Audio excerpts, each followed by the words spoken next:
ഒരാൾ മരിച്ചിട്ടും അയാളെ വിടാതെ പിന്തുടരുന്നു എങ്കിൽ ആ മനുഷ്യനോട് ചിലർക്കുള്ള ശത്രുത എത്രമാത്രമുണ്ട് എന്ന് നമുക്ക് ഊഹിക്കാവുന്നതേ ഉള്ളൂ. പറയുന്നത് മറ്റാരുടെയും കാര്യമല്ല, മുൻ മുഖ്യമന്ത്രി സമാരാധനായ നേതാവ് വി.എസ്. അച്യുതാനന്ദൻ്റെ കാര്യമാണ്.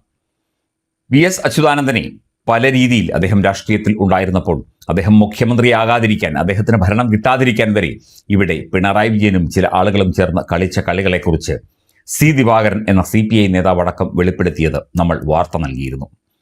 തീർച്ചയായിട്ടും അദ്ദേഹത്തിൻ്റെ മരണശേഷവും അദ്ദേഹത്തിൻ്റെ മകനെ IHRD ഡയറക്ടറേറ്റിൽ നിന്ന് മാറ്റി, അങ്ങനെ പല കാര്യങ്ങൾ ഉണ്ടായി. അതൊക്കെ അവിടെ നിൽക്കട്ടെ. എന്നാൽ പോലും ഇപ്പോൾ പലതരത്തിൽ ആ മനുഷ്യൻ്റെ ആത്മാവ് എന്നൊന്നുണ്ടെങ്കിൽ അതിനെപ്പോലും, അല്ലെങ്കിൽ ആ പേരിനെപ്പോലും വേട്ടയാടുന്ന രീതിയിലേക്ക് കാര്യങ്ങൾ എത്തിക്കൊണ്ടിരിക്കുകയാണ് CPM-ൽ എന്നുള്ള ചില റിപ്പോർട്ടുകളാണ് പുറത്തു വരുന്നത്. VS-ന്റെ സ്മാരകത്തെ ചൊല്ലിപ്പോലും തർക്കമുണ്ടാകുന്നു. സമരത്തിൽ നേരിട്ട് പങ്കെടുത്തവർക്ക് വലിയ ചുടുകാട്ടിൽ സ്മാരകമില്ല. സ്മാരകം നിർമ്മിക്കുന്നതിൽ എതിർപ്പറിയിച്ച് PK ചന്ദ്രാനന്ദന്റെ കുടുംബമാണ് ഇപ്പോൾ രംഗത്ത് വന്നിരിക്കുന്നത്. ഇതിന് പിന്നിൽ ചില ആളുകളുടെയൊക്കെ തന്നെ കൈകളുണ്ട്, അവരുടെയൊക്കെ തന്നെ ചില പ്ലാനുകളും അജണ്ടകളുമുണ്ട് എന്ന് സംശയിക്കപ്പെടുന്നു. 57-ൽ പുന്നപ്ര പോലീസ് സ്റ്റേഷൻ ആക്രമണത്തിലും പ്രതിപട്ടിക ഉൾപ്പെടുത്തിയാണ് കുടുംബം പാർട്ടിക്ക് കത്തയച്ചത്. PKC 10-ാം പ്രതി VS പ്രതിപട്ടികയിൽ പോലും ഇല്ല എന്നും കുടുംബം ചൂണ്ടിക്കാണിക്കുന്നു. അതായത് അദ്ദേഹത്തിൻ്റെ ആ ഒരു പ്രശസ്തിയെ, അദ്ദേഹത്തിൻ്റെ ആ ഒരു നവോത്ഥാന പാരമ്പര്യത്തെ കൂടി ഇല്ലാതാക്കാനുള്ള ഒരു ശ്രമമാണ് ഇതിന് പിന്നിൽ എന്ന് സംശയിക്കേണ്ടിയിരിക്കുന്നു. പുന്നപ്ര വയലാർ സമരസേനാനി PK ചന്ദ്രാനന്ദന്റെ കുടുംബം രംഗത്ത് എത്തിയിരിക്കുന്നു. സ്മാരകം നിർമ്മിക്കാനുള്ള തീരുമാനം ചരിത്ര നിഷേധമാണ് എന്ന് പാർട്ടി നേതൃത്വത്തിന് കുടുംബം നൽകിയ കത്തിൽ പറയുന്നു. പുന്നപ്ര പോലീസ് സ്റ്റേഷൻ ആക്രമണത്തിലെ പ്രതിപട്ടിക ഉൾപ്പെടുത്തിയാണ് കുടുംബം പാർട്ടിക്ക് കത്തയച്ചത്. PK ചന്ദ്രാനന്ദൻ 10-ാം പ്രതിയാണ്. VS പ്രതിപട്ടികയിൽ പോലുമില്ല. പുന്നപ്ര വയലാർ സമരത്തിൽ പങ്കെടുത്ത് രക്തസാക്ഷിത്വം വരിച്ചവർക്ക് പോലും വലിയ ചുടുകാട്ടിൽ സ്മാരകമില്ല.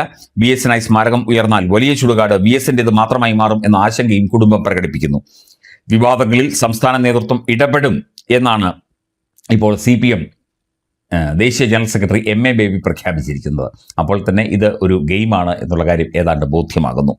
VS-നെ സ്മാരകം വേണം എന്ന ആശയത്തെ CPI എതിർക്കുന്നില്ല എന്ന് CPI സംസ്ഥാന സെക്രട്ടറി ബിനോയ് വിശ്വം പറഞ്ഞിരുന്നു.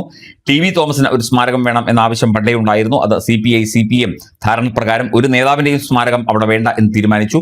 ആ ധാരണ അന്ന് രണ്ട് പാർട്ടികൾക്കും സ്വീകാര്യമായിരുന്നു. എന്നാൽ പ്രത്യേക സാഹചര്യത്തിൽ VS-ന് അവിടെ ഒരു സ്മാരകം വേണ്ടി വന്നു. CPM-നെ പോലെ തന്നെ അതിനെ പൂർണ്ണമായി പിന്താങ്ങി. TV തോമസിനും അവിടെ ഒരു സ്മാരകം ഉണ്ടാകണം എന്നത് ശരിയായ തീരുമാനമാണ്. ഈ വിഷയത്തിൽ CPM-ഉം CPI-യും തമ്മിൽ തർക്കമില്ല എന്ന കാര്യവും ബിനോയ് വിശ്വം പറഞ്ഞിരുന്നു. ഇത് VS-ന് ഒരു സ്മാരകം ഉണ്ടാവുകയാണെങ്കിൽ അദ്ദേഹം എന്നും ഓർമ്മിക്കപ്പെടും. അദ്ദേഹത്തിൻ്റെ ആ ഓർമ്മകൾ, സമര പാരമ്പര്യം നിറഞ്ഞ ജീവിതത്തിൻ്റെ ഓർമ്മകൾ അവിടെ നിൽക്കും.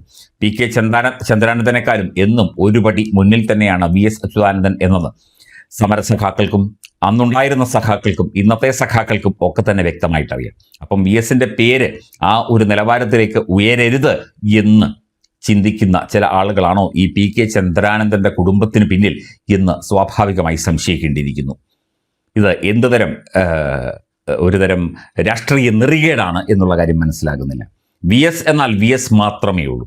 അദ്ദേഹത്തിന് വലിയ ചുടുകാട്ടിൽ ഒരു സ്മാരകമുണ്ടായി. അദ്ദേഹം പുന്നപ്ര പോലീസ് സ്റ്റേഷൻ ആക്രമണത്തിലോ പുന്നപ്ര വയലാർ സമരത്തിലോ പങ്കെടുത്ത കാര്യവും മറ്റു കാര്യങ്ങളുമൊക്കെ പിന്നീട് ചർച്ച ചെയ്യേണ്ട വിഷയമാണ്. പക്ഷേ ഒരു വ്യക്തി എന്നുള്ള നിലയ്ക്കും, ഒരു രാഷ്ട്രീയ നേതാവ് എന്നുള്ള നിലയ്ക്കും, ഒരു മനുഷ്യൻ എന്നുള്ള നിലയ്ക്കും, ഒരു രാജ്യസ്നേഹി എന്നുള്ള നിലയ്ക്കും ഒക്കെ തന്നെ അദ്ദേഹത്തിൻ്റെ പ്രവർത്തികൾ പരിഗണിക്കപ്പെടേണ്ടത് തന്നെയാണ്. അദ്ദേഹത്തിൻ്റെ ആശയങ്ങൾ ദേശീയതയുമായി അകന്നു നിൽക്കുന്നതായിരിക്കാം, ഭിന്നമായിരിക്കാം. പക്ഷേ അദ്ദേഹം നയിച്ച സമരങ്ങൾ, ജനങ്ങൾക്ക് വേണ്ടി നയിച്ച സമരങ്ങൾ, കർഷകർക്ക് വേണ്ടി നയിച്ച സമരങ്ങൾ, നാടിനെ നയിച്ചുകൊണ്ട് മുഖ്യമന്ത്രിയായിക്കൊണ്ട് അദ്ദേഹം ഏറ്റെടുത്ത കാര്യങ്ങളൊക്കെ തന്നെ തീർച്ചയായിട്ടും അത് ജനങ്ങൾ തിരിച്ചറിയേണ്ടതുണ്ട്.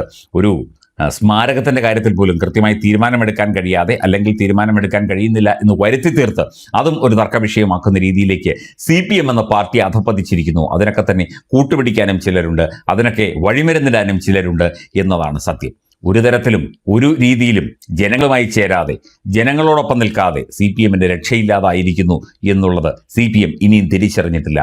VS അച്യുതാനന്ദനെ പോലും അദ്ദേഹത്തിൻ്റെ മരണശേഷം പോലും അദ്ദേഹത്തെ ആക്രമിക്കുന്ന തരത്തിലേക്ക്, അല്ലെങ്കിൽ അദ്ദേഹത്തെ അവഗണിക്കുന്ന തരത്തിലേക്ക്, അദ്ദേഹം ഒരുപാട് അവഗണനകൾ നേരിട്ട വ്യക്തിയാണ്, അവഗണിക്കുന്ന തരത്തിലേക്ക് കാര്യങ്ങൾ എത്തിച്ചുകൊണ്ടിരിക്കുന്നു എന്ന് വേണം ഇതൊക്കെ കേൾക്കുമ്പോൾ കരുതാൻ.